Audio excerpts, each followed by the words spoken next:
নহয় কথা বতৰাবিলাক ভাল হোৱা নাই। ৰেজাউল কৰিম চৰকাৰে বৰ অসমৰ কথা কৈছে বুলি এতিয়া তেওঁ কৈছে। কথাটো হৈছে বাংলাদেশী বোলৰ মানুহ এজনে বৰ অসমৰ কথা ক'ব নেকি?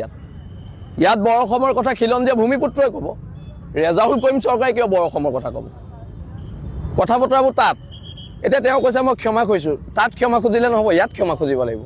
নহ'লে উজনি অসম অচল কৰি দিয়া হ'ব, উজনি অসম বন্ধ ঘোষণা কৰা হ'ব।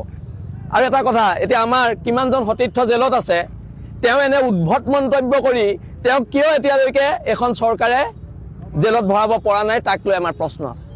তেওঁক কিয় এৰেষ্ট কৰা নাই, তাক লৈ আমাৰ প্ৰশ্ন আছে।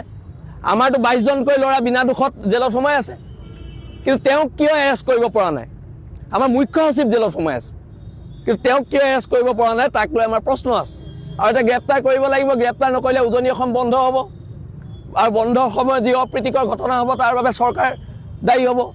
আজি হিমন্ত বিশ্ব শৰ্মাই কৈছে আমি নামনিত উচ্ছেদ চলাইছোঁ, তেন্তে আমাৰ চিন্তামণিগড় কি হ'ব? চিন্তামণিগড়ত কেতিয়া হিমন্ত বিশ্ব শৰ্মাৰ বুলডেজাৰ চলিব, তাক লৈ আমাৰ প্ৰশ্ন আছে।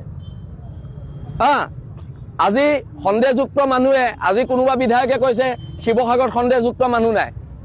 আমি ডাঠি কৈছোঁ শিৱসাগৰত সন্দেহযুক্ত মানুহ আছে।